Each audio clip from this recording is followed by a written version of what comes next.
I walked into Jack's office expecting good news. My heart was racing, but it wasn't fear. I'd led a massive campaign to success the month before. Rumors swirled that I'd be named the youngest VP in the company's history. Jack leaned back, eyes cold. "Layla, I can't have you leading anymore. You're not in the right condition." I blinked, trying to interpret his words. He didn't mince them for long. "You're pregnant. You'll be distracted. It's not the right optics for key clients. They want energy." I felt my stomach drop. My face burned hot. I glanced at my belly and then at him. "Wait, you're demoting me?" My voice caught in my throat. Jack shrugged like it was nothing. "It's just temporary," he said. "We have to maintain our brand image." When he finished, my mind was spinning. He didn't even try to hide it. I stood slowly, heart hammering. Opening the door, I froze. At least 4 coworkers were lined up outside, eyes darting away. They knew something big had happened. I managed to leave with my head held high, but deep inside I felt stunned. The world had suddenly flipped, and everyone was watching. The next morning, everything felt different. My desk, once a bustling hub for questions and teamwork, became a silent island. People drifted by, offering quick nods or forced smiles. The tension was thick. I grabbed coffee in the break room and a hush fell as soon as I walked in. Whispers floated behind me. She got demoted. Because of the pregnancy? I heard they replaced her already. Then I saw who took my spot. Preston, a junior associate I'd trained for a year. He looked sheepish at first, maybe even guilty. But when he caught me watching, his expression hardened into forced confidence. I realized he was playing along with Jack's plan. No apologies, no regret. I returned to my desk and noticed how messy everything looked. My files, my projects, all scattered. Someone had rifled through them. A coworker, Ava, quietly slipped me a note as she passed. "I'm sorry." That was it, but it was something. I pretended to refocus on emails. Anger rumbled inside me, but I forced calm. I had to keep my composure, at least for now. All the small stares and tense conversations told me one thing. My demotion was the hottest gossip, and it was only beginning. 2 days later, we had a company-wide town hall. I was still on edge, anxious about facing everyone. Jack strode on stage with fake enthusiasm. "Let's celebrate our restructuring," he announced, a smug grin on his face. "It's all about new energy and leadership." He went on and on about transition support without once mentioning my name. But everyone knew. Their glances burned my back. I tried to stay calm in my seat, hands pressed tight together.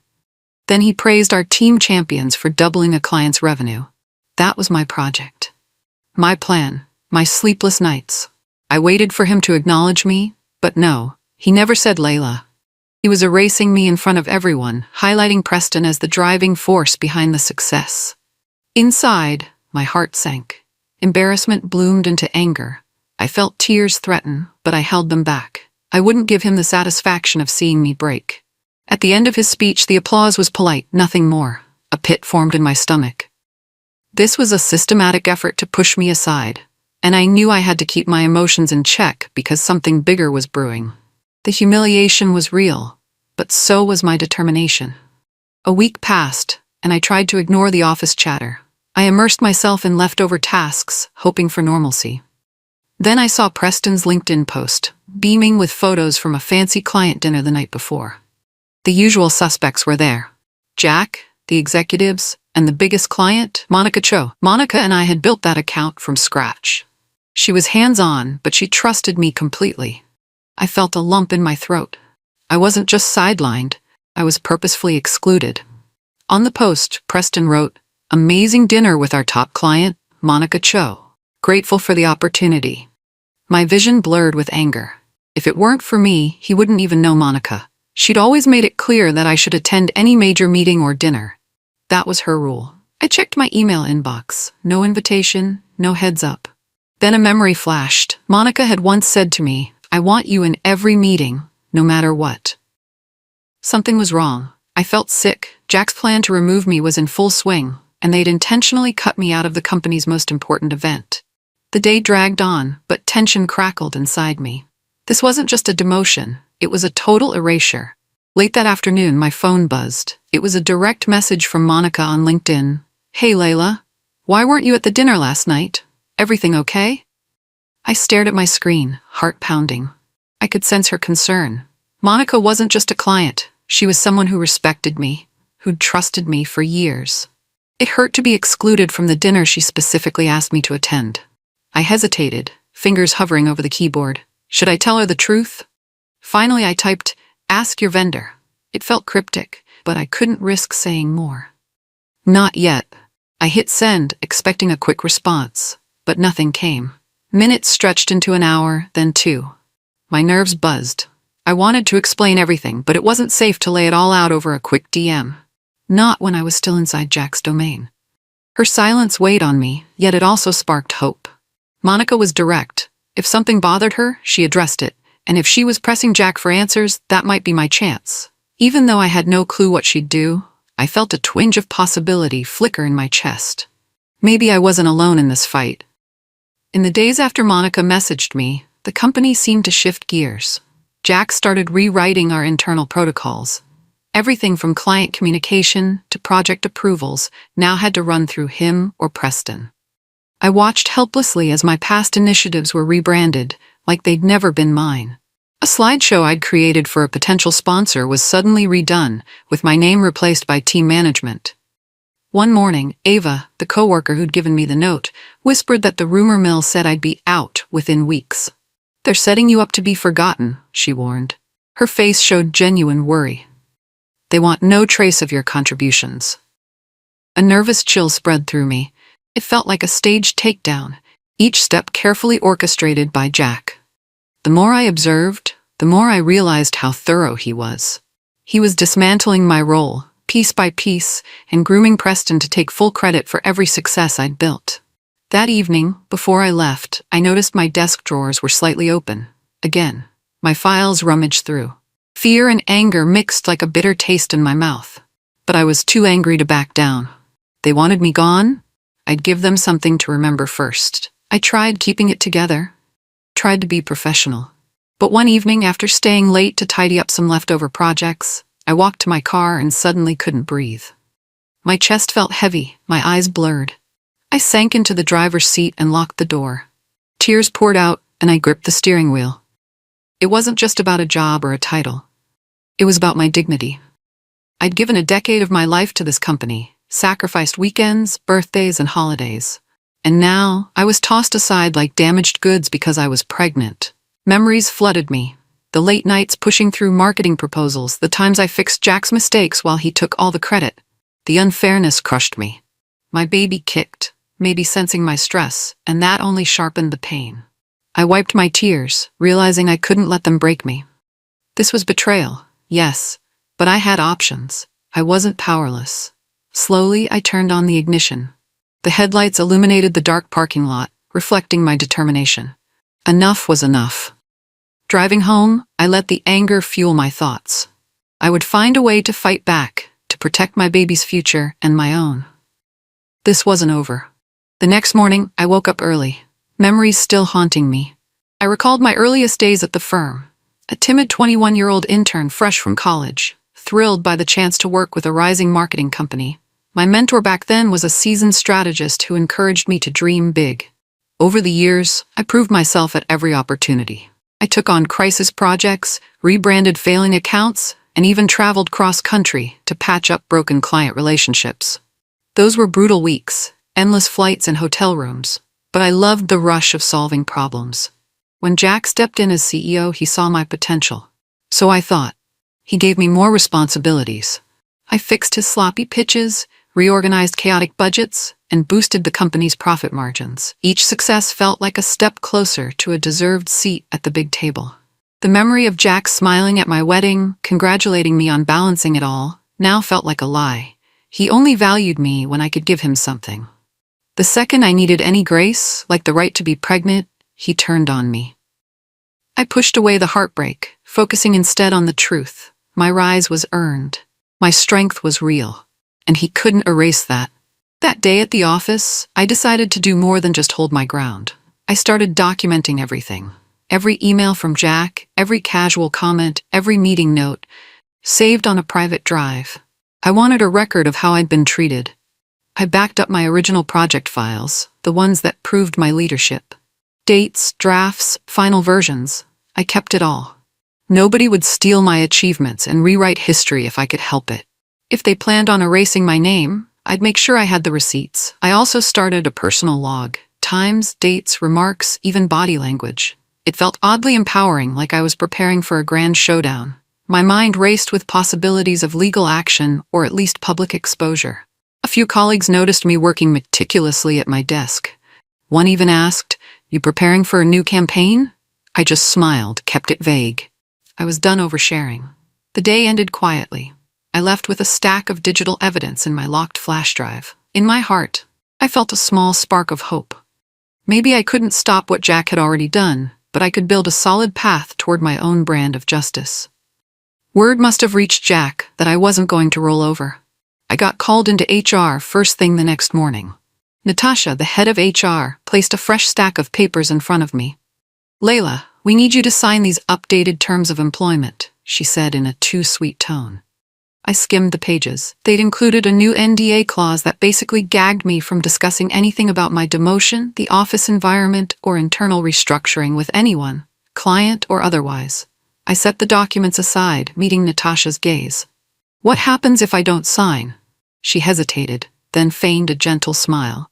"We'd hate for there to be complications with your position, especially in your condition."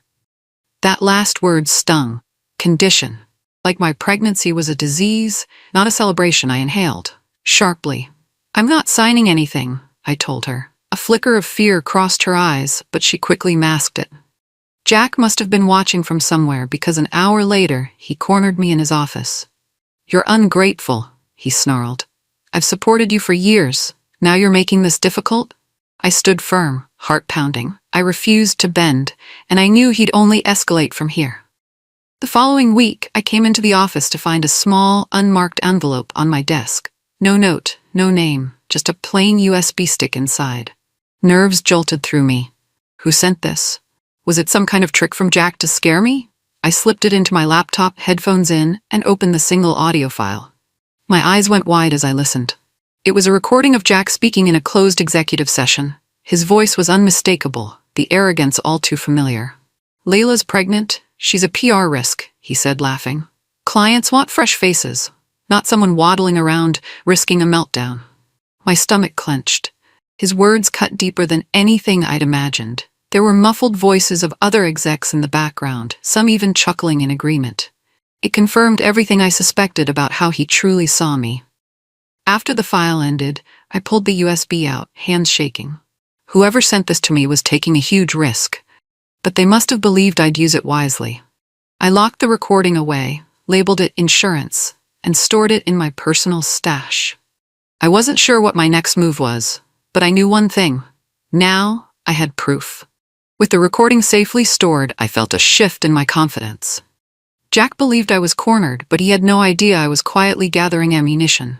I started reaching out to old colleagues who'd left the company, people who still respected me. I also reconnected with past clients, ones I'd successfully managed before. Though I kept the conversation light, I hinted at potential changes in my career.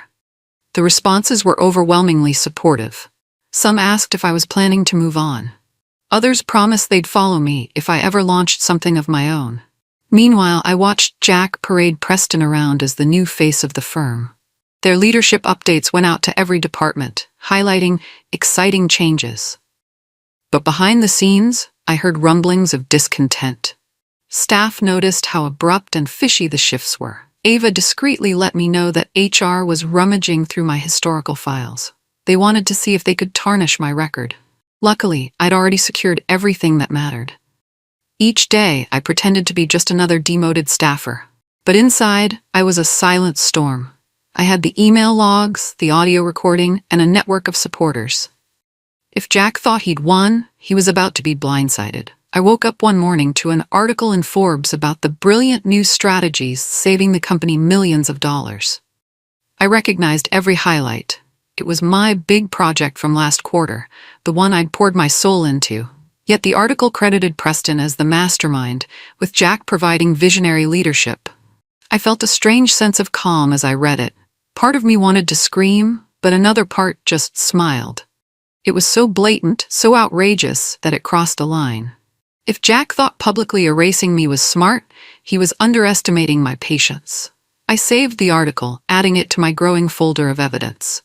Then I forwarded it to a few allies along with a note. Just so you see what's happening. That day I walked into the office, forcing a polite smile. Inside, I was done playing nice. If Jack wanted a battle, he had it. He'd hijacked my work, destroyed my title, and disrespected my high pregnancy. He was about to find out that the quiet ones are the most dangerous when pushed too far. I calmly logged into my computer, typed a few strategic emails, and checked my phone. My next moves were in motion. Jack would never see them coming. Late that afternoon, a text from Monica lit up my phone. I asked Jack why you weren't at the dinner. He had no real answer. Something's off. Are you okay? I breathed in deeply. So Monica did press him. And if she felt something's off, I was pretty sure she was furious. She knew me well enough to sense I wouldn't miss that dinner without a reason. Moments later, she texted again. I spoke to the board. I told them no renewal without you, period. My heart soared. Monica was the biggest client by far.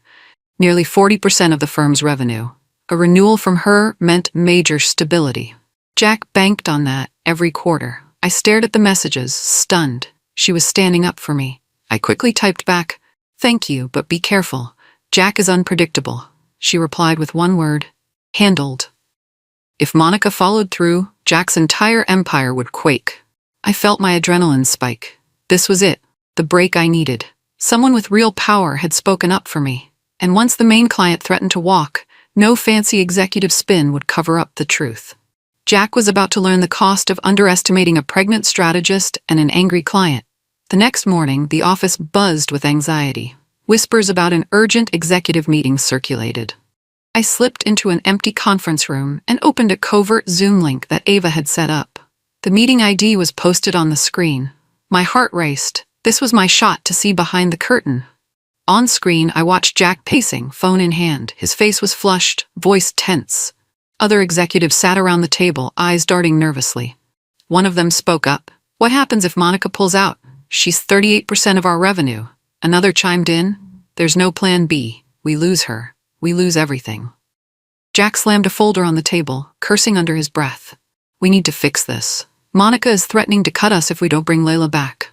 He spat my name like it was toxic. "This is blackmail." The CFO tried to maintain composure. "If we don't keep Monica happy, investors will panic. We'll all be in hot water." I muted a gasp. Their desperation was crystal clear. They had no leverage without me. Jack's face twisted. "Fine.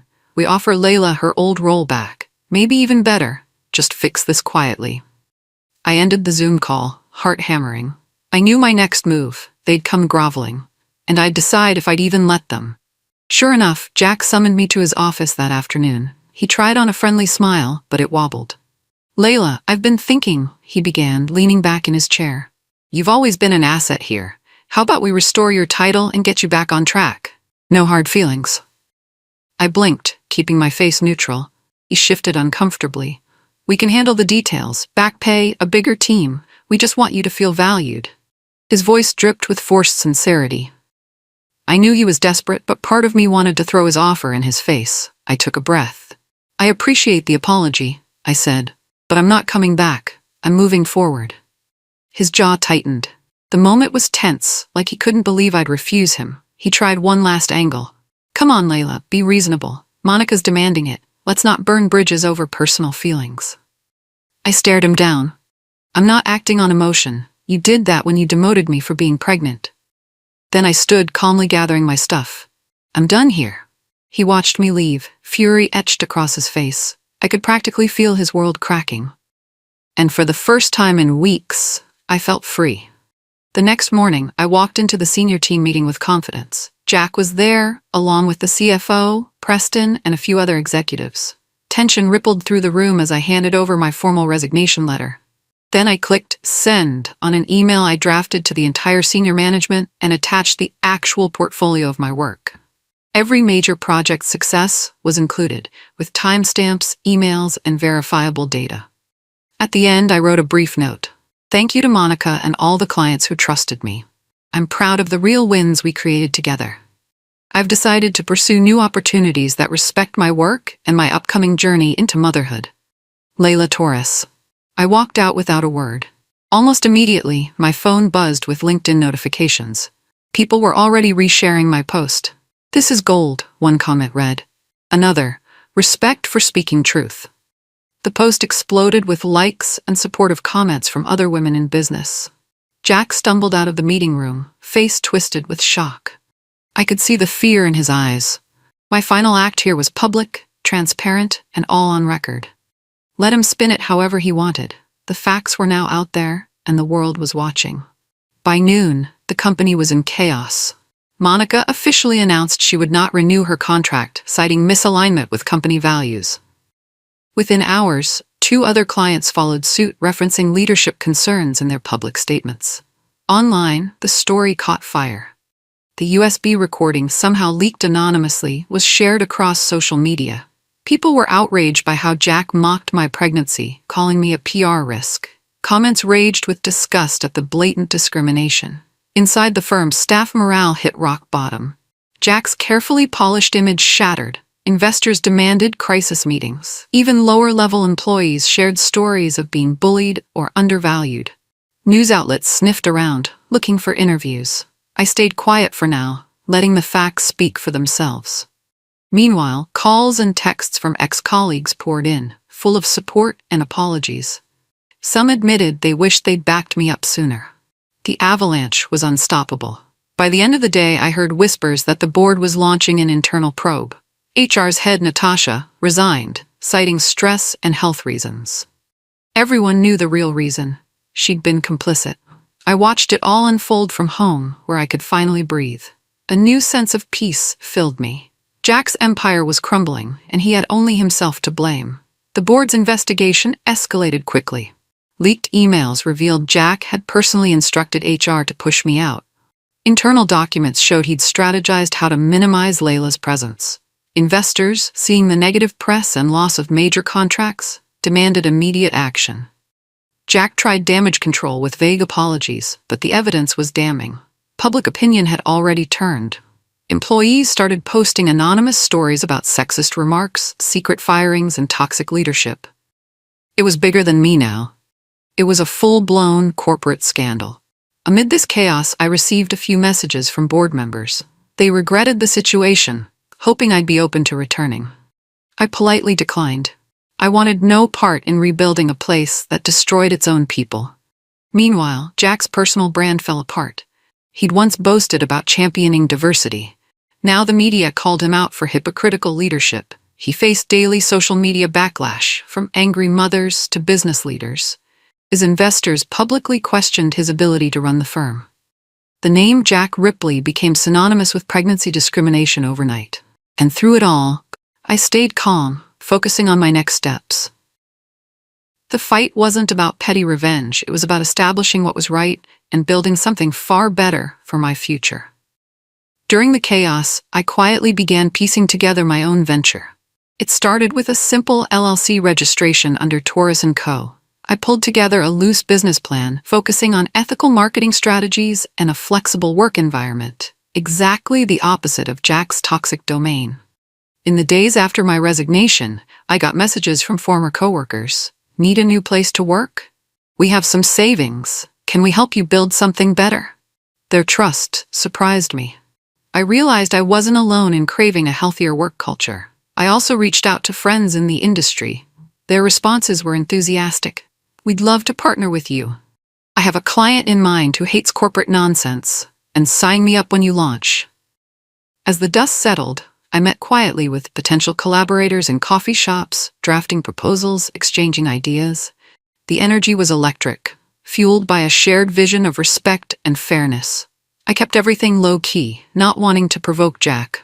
He was already under siege from every angle. The last thing he'd suspect was that I'd build a competitor firm, one that stood for everything he tried to crush.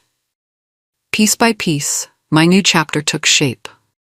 And for the first time in months, I felt excitement replacing my anger. Word spread faster than I expected.